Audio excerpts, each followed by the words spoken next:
Here I am. It's been a long day. So I left Vegas this morning about 10:30. It was about, 75 degrees. I landed in Boston and it's about 50 degrees. And there was all kinds of problems with the subway system, so I had to take some shuttle buses. And it's about 8:30 at night here in the East Coast. But it's great to be back here in Massachusetts for the summer, and I'm looking forward to a lot of projects and a lot of outside excursions. I'm back at the East Coast headquarters here, looking over the house. I'll see how it did over the winter time, and there's just going to be a lot of work, a lot of projects here to do. I had work done on it before the winter. I had somebody come in, put a new roof on it. There was a lot of rot in those doghouse dormers. Water had gotten in around the base of it and had rotted the plywood. The trim was all shot, so I had the trim replaced. So that's good. The siding is cedar clapboard. It's held up pretty good, but it really needs a lot of paint. And then on the side over here, where back in the day I never stained it, so that's looking pretty bad. The boards are, you can see, are cupping and turning. And then this side of the cape, that's about the third or fourth layer of paper I've had put over it just to protect it. That's not sided.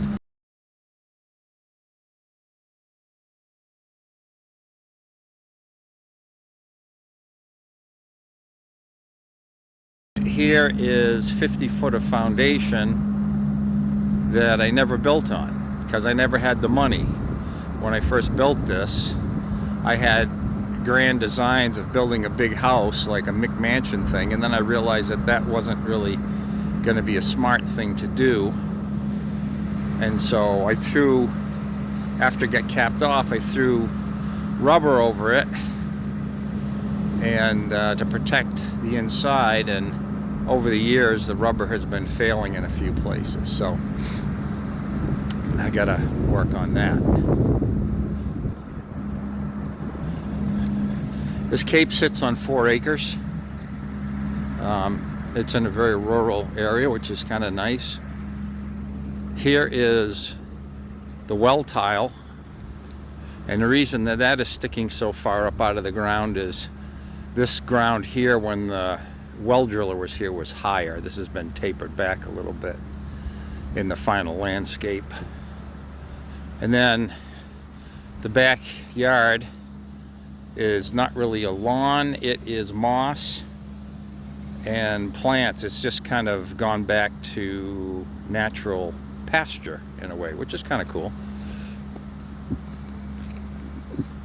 Back here is a little creek that kind of comes through with moss covered rocks in it. There's a farm up there, and there's a spring, and so this time of year the water is running down the stream right under these beautiful hemlocks. So there's twin hemlocks here, you can see.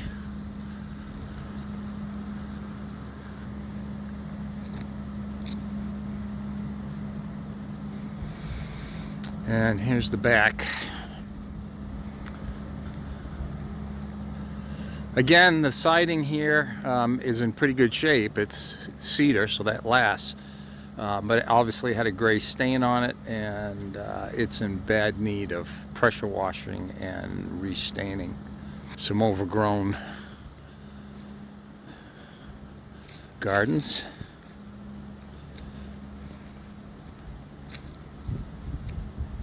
That's going to be a lot of work and effort. Has to.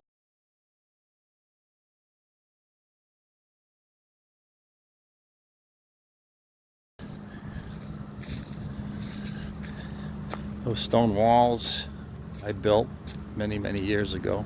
out of the stone that was just here. And the garage doors are definitely in need of replacing. All of the tracks and springs and openers are all messed up.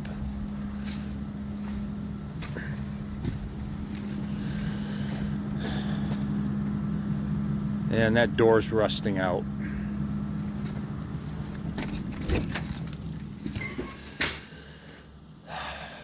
And here's the garage.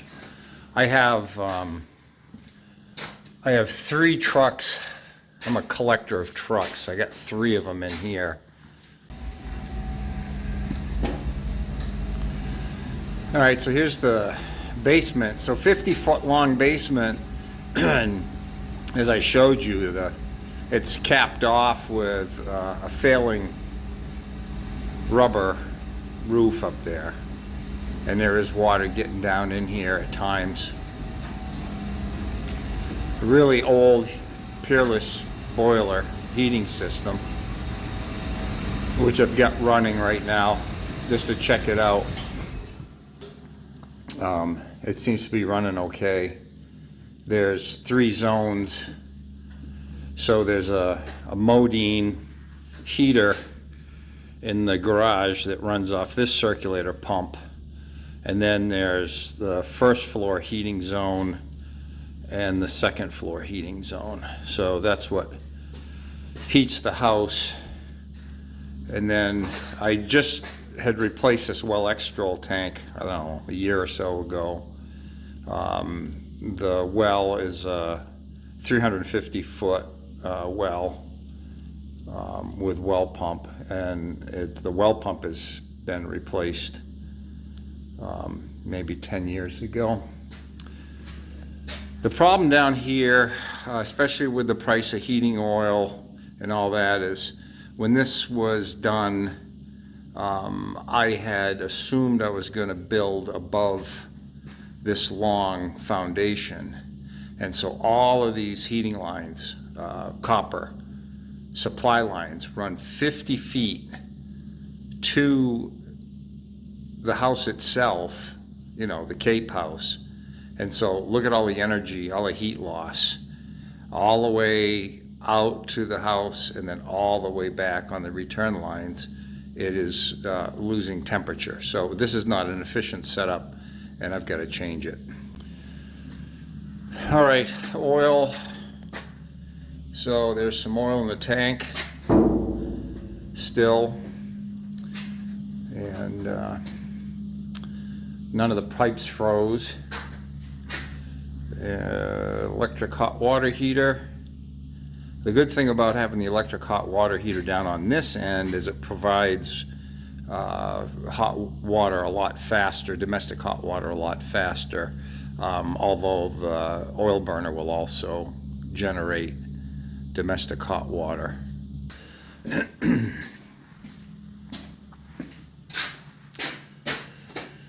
Snow plow.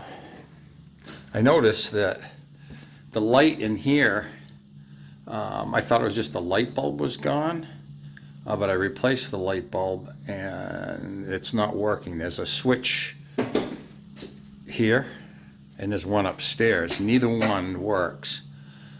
I've seen a lot of evidence of mice, so the mice might have chewed into some of the wiring. So you come up from the garage into the main living area. This is the back door, laundry room. There's the outlet for running a dryer, and there's the washer hookups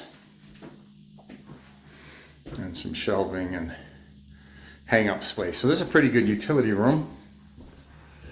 Here we have the kitchen.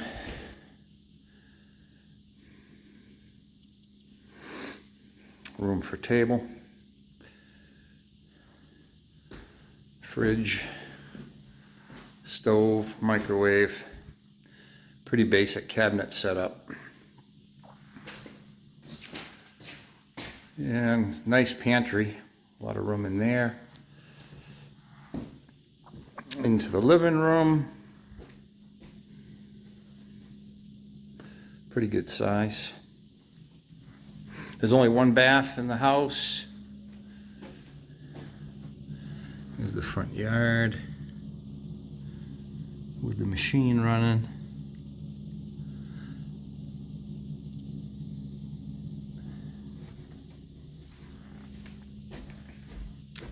Bathroom. Sink, toilet, tub and shower. Oh, there's so much cleaning and stuff that's going to have to get done around here.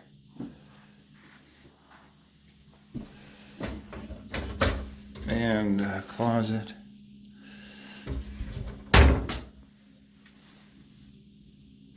Plunger, gotta have a plunger. All right, into the hallway.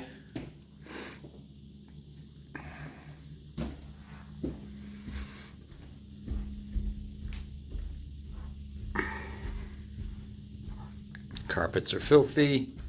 Probably should tear them out of there. Looking down on the deck. Capped off foundation.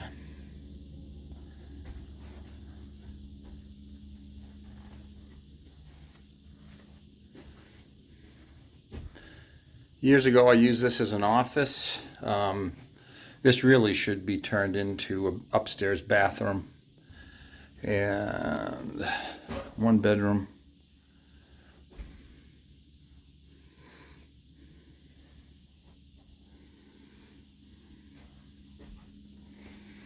Second bedroom.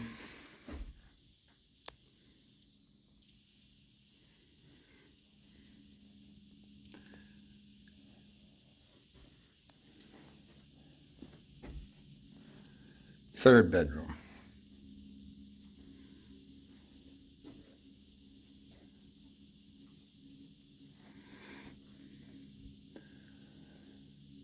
One thing I've been thinking about doing is, so this wall right here that divides off from what I showed you as what was the old office, I could do a master bath.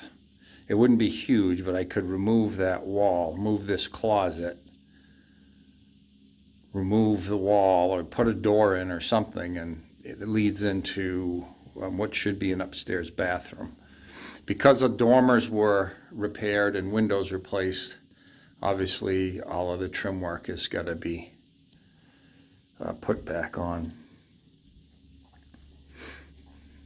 But this bedroom has a nice mullion window here and looks out over the driveway, which is kind of cool.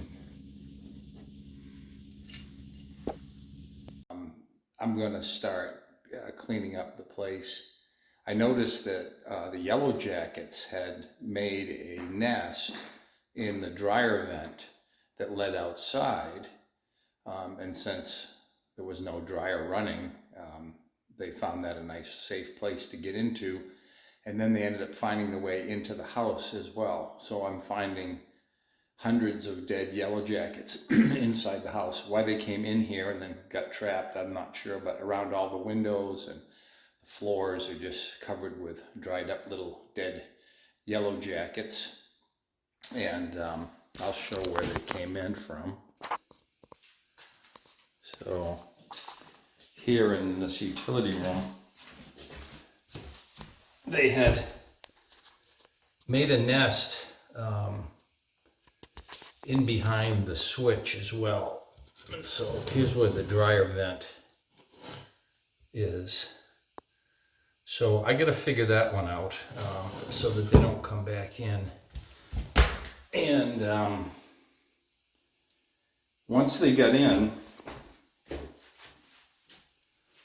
they migrated to various windows.